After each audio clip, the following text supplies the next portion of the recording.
I said it in my last Bethesda video that the early part of 2019 and just the next few months are likely to be filled with more controversies and problems, and well, Bethesda is proving my prediction right because so far they are starting the new year off how they ended last year. Now, I don't believe this disaster can keep on going, at least I hope, but I have to say, even the Star Wars Battlefront 2 loot box debacle did not remain in the spotlight this long. I personally thought that Bethesda would take a note from Hello Games with No Man's Sky. That game faced a ton of scrutiny when it released in 2016, and the developers went MIA until they had significant updates to announce. Here in 2018, a lot of people have forgiven Hello Games and are happy that they stuck with the game delivering numerous free updates. I still take issue with how the game was marketed to begin with and Sean Murray's lies, but I do appreciate how they have changed No Man's Sky. For Bethesda, I think the problem is that they just continue to make mistakes, whether that be the canvas bag mess, the data breach, the buggy state of Fallout 76, the laughable prices of microtransactions, the Nuka Dark rum bottle deception, the poor communication, the shady loot boxes that were found being updated in Fallout 76's code, and just a whole lot more. There's just been so many problems coming since release that Bethesda themselves have created. But today, as I said in the introduction to this video, the problems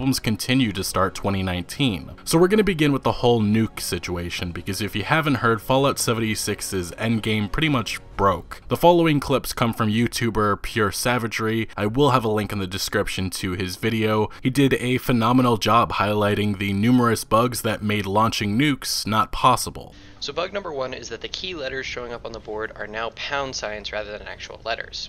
It is also showing as incomplete and complete at the same time. So the second bug that we have regarding the nuclear silos is that you can no longer search for code pieces. The option has been completely removed from the system terminal.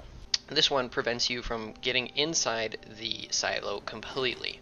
Normally when you click on the hand scanner, the elevator will take you down into the silo and you'll be able to start the launch process. Last but not least, with bug number 4, the missile silo holotape that is supposed to tell you the status of the silos is saying they are temporarily unavailable and that the time to open is 9,999 hours. Just to add on to the findings in those clips, it was also reported that the scorched officers who normally drop parts of the nuke codes necessary to launch the game's nuclear weapons were not spawning either. Essentially more bugs. I mean, that's the best way to describe all of this. Although being that the main draw of progressing through the story of Fallout 76 is to launch nukes, this, well, it was a big issue. Technically speaking, the whole launching nuke system already doesn't 100% really work, as players very early on found a shortcut which pretty much makes gaining the nuke codes a lot easier and faster. A Reddit user made a website called Nuka to make this happen, which as PC Gamer describes, Nuka lets you punch in a partial launch keyword and the Nuka code letters and numbers you've collected, and spits out possible codes that will get your nuke in the air. Fallout 76's nuke codes are decrypted using a keyword cipher based on a unique word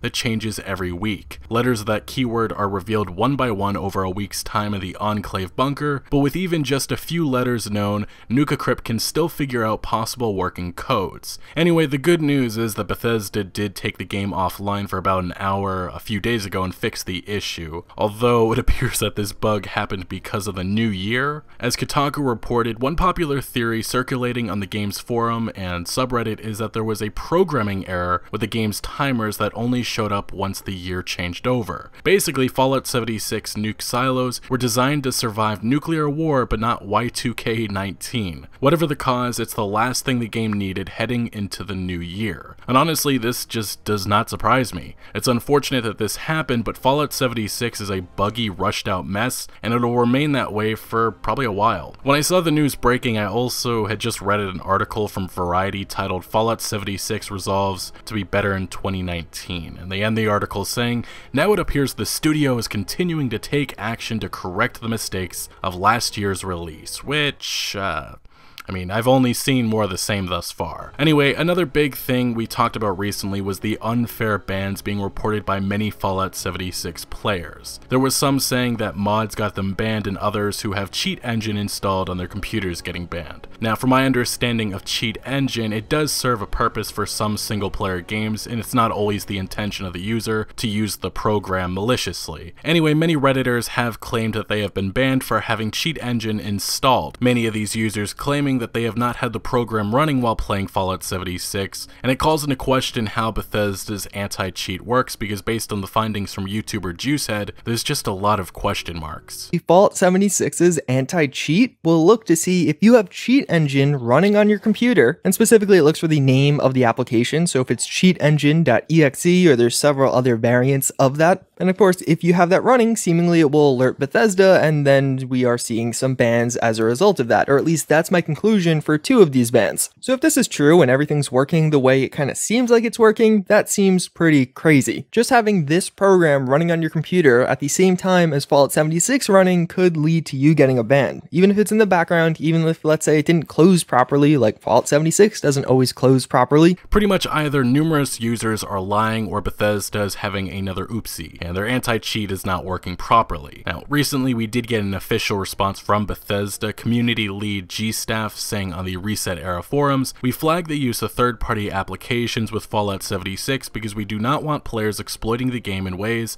that provide a competitive advantage or negatively impact the servers and gameplay experience of other players. If someone receives a ban for modded content, for now they should reach out to us through help.bethesda.net and we will review the appeal. We don't need an essay for this." Although apparently many of these users have appealed their bans and have yet to receive any response from Bethesda, G-Staff did also confirm that the essay request was a real thing, saying, "No, I take him at the word, the essay request happened," which if you didn't see in my last video, pretty much if you cheat, Bethesda wanted you to write an essay. The notice that players were receiving stated, "If you would like to appeal this account closure, we would be willing to accept an essay on why the use of third-party cheat software is detrimental to an online game community for our management team to review." Still, such a bizarre request and truly only something that Bethesda could come up with. Overall though, the biggest issue with mods and third-party content is that it's unclear if Bethesda is accidentally banning people, and additionally their support page doesn't really state what is and is not allowed. Like, definitely some mods can be used to cheat and give an unfair advantage, same thing goes for the use of cheat engine, but there's just a lot of uncertainty because it seems that at least some players are being banned when they shouldn't have been. But next we have an update to the Nuka Dark rum mess. If you haven't followed that story, Bethesda was selling an $80 Fallout 76 bottle that was delayed multiple times. The bottle was supposed to come right at the launch of Fallout 76, and on the website it was boasted that you would get it before the holidays, but many purchasers did not receive the item until the last week of December. Additionally, Silver Screen Bottling Co., the company that Bethesda used for this premium product in December, released a video showing the making of this expensive bottle. And judging by the like to dislike bar on the video, many were pissed and felt deceived because the bottle really was a cheap liquor bottle you can find at your local store with a plastic shell around it. Anyway, this brings us to today, in which we actually have an apology of sorts, which maybe I should just say what it really is, and it's a non-apology coming from the company who made the bottle. They state on the Nuka Dark website, "Regarding our product, blah blah blah blah blah blah, has written a note to our customers about the story of the intentional and complex design of the Nuka Dark rum product. The packaging of Nuka Dark Rum was a design that was months in the making. We went to great lengths to ensure that no corners were cut. It cost over 2 times what it would have if we would have simply cast a glass mold," which, I mean, what's that, like $2 instead of $1? It's literally a glass bottle surrounded by cheap plastic, but let's continue. "We went through many prototypes, in fact in all, we had 4 different iterations of the design, 2 of which were glass exteriors. We determined that a glass bottle alone would not have been dramatic enough for the look we wanted, or the price. That's just my opinion. Probably the price that they wanted to give. If they wanted to do glass only, I'm sure they would have to slash that price much lower, but let's keep going. We wanted something big and bold for the loyal Fallout fanbase, something that honored the game."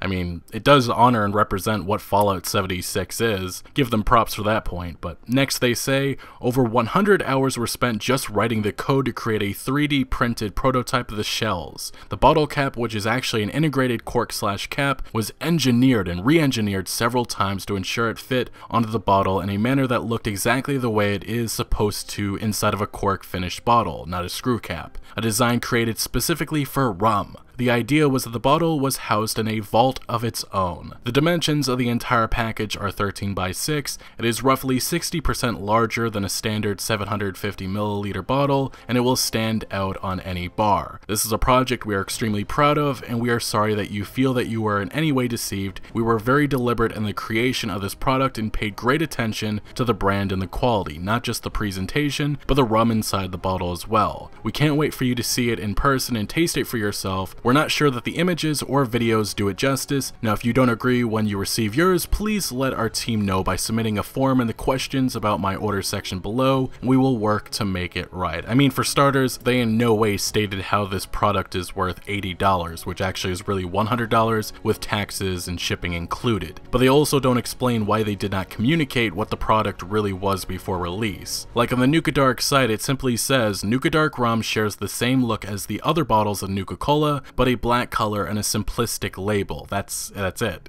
That's not telling consumers that this is actually a glass bottle with a plastic shell around it. Besides just this, many who have purchased the rum have said that it's not very good in taste, and even the rum itself is cheap. So final takeaway from this debacle is that Nuka Dark rum certainly is representative of, well, what Fallout 76 is. But to our last topic in this video is an update to the Fallout 76 Atomic Shop. With New Year's just passing a few days ago, Bethesda once again launched some holiday-themed items, which this time it appears they somewhat learned their lesson and somewhat understood the lesson of giving and not being greedy during the holidays. For Christmas, as you might recall, there was just some insane prices for Santa Claus outfits and a red rocket sign. Bethesda wanted players to spend $15 to $30 on these items, which is ridiculous, considering the holidays are meant to be a time of giving, not taking. Just looking at the PS4 title Spider-Man being evidence of that, in which Insomniac Games, the developer of that title, gifted players a free Sam Raimi Spider-Man suit. Anyway, there was also issues with the holiday emote bundle for Fallout 76 being sold for a crazy amount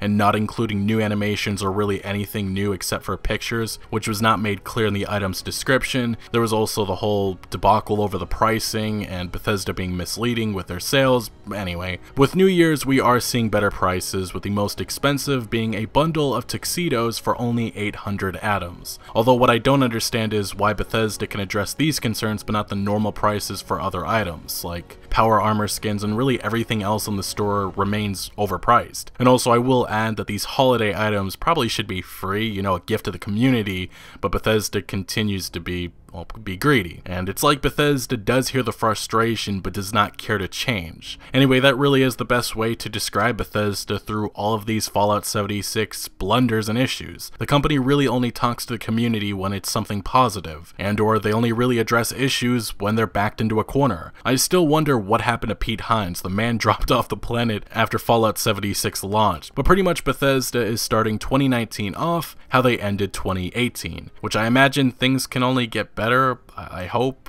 I just don't know how they could make this worse, but I mean, Bethesda is doing unprecedented things. I will say that the next update looks promising. It looks like Bethesda is starting to make some serious adjustments to the game and continue to fix many of the issues that plague Fallout 76. But with everything with this title, it seems to be one step forward and then 10 steps backwards, and hopefully that changes soon. But with everything Fallout 76, it's just a wait and see. Anyway, what do you make of the latest Fallout 76 problems? Let me know your thoughts down in the comment section below, but thank you for watching. Make sure to leave a like if you did enjoy this video or found any informative value, and consider subscribing for more videos like this, and I'll see you later.